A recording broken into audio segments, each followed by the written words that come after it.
स्वामी समर्थ. नमस्कार. कसे आहात तुम्ही सगळे? आशा करते तुम्ही सगळे मजेत असाल.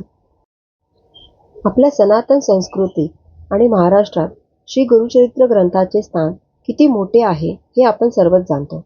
गुरुचरित्रात श्री स्वामी समर्थ आणि श्री नरसिंह सरस्वती महाराजांची महिमा, त्यांची लीला आणि भक्तांच्या पाठीशी उभे राहण्याची कथा सांगितलेली आहे. पण रोजच्या धावपळीच्या आयुष्यात प्रत्येकालाच गुरुचरित्राचे संपूर्ण 53 अध्याय वाचणे शक्य होतच असे नाही. म्हणूनच येत्या 7 दिवसात आपण या ग्रंथातील अध्याय 1 ते 53 यांची सोप्या आणि गोष्टीच्या स्वरूपात सफर करणार आहोत.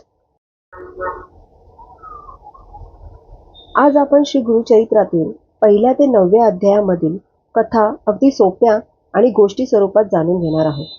चला तर मग श्री दत्तगुरूंच्या स्मरण करून सुरुवात करूया. श्री गणेशाय नमः, श्री सरस्वतीय नमः, श्री गुरुदेव दत्त.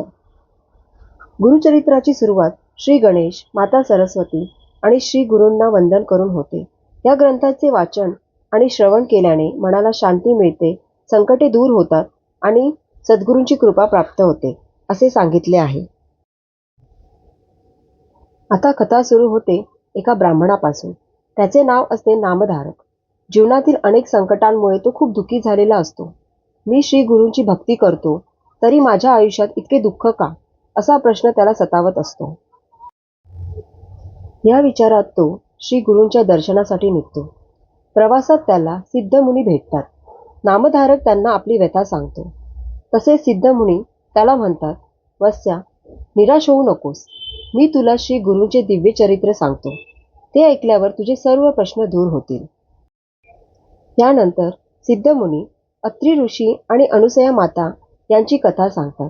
अनुसया माता या अतिशय प्रतिव्रता होत्या. त्यांच्या प्रतिव्रतेची परीक्षा घेण्यासाठी ब्रह्मा, विष्णू आणि महेश साधूंच्या वेशात आले. अनुसया मातांनी आपल्या तपशक्तीने त्या तिन्ही देवांना बालरूपे दिले आणि मातेसारखे त्यांचे पालन केले. त्यांच्या भक्तीवर प्रसन्न होऊन तिन्ही देवांनी भगवान दत्तात्रय म्हणून अवतार घेतला. पुढे कथा येते श्रीपाद श्री वल्लभांच्या जन्माची. आंध्र प्रदेशातील पिठापूर येथे त्यांचा जन्म झाला. जन्मापासूनच त्यांच्यात देवी तेज होते. लहानपणीच त्यांनी वेदांचा अभ्यास पूर्ण केला आणि अनेक चमत्कार घडून लोकांचे दुःख दूर केले.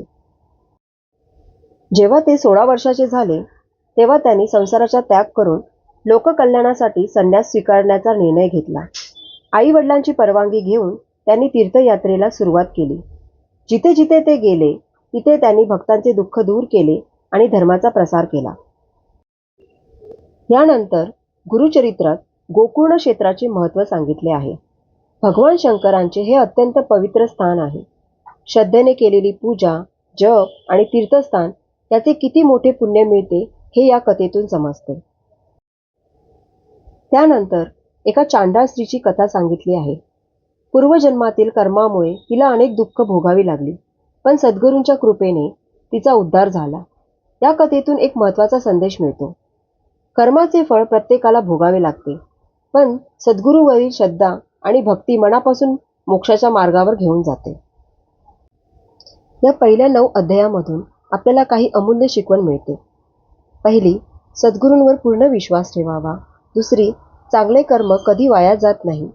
तिसरी, अहंकार सोडून नम्रतेने जीवन जगावे. आणि चौथी, सद्गुरूंची कृपा मिळाली तर जीवनातील मोठ्यात मोठे संकटही दूर होऊ शकते.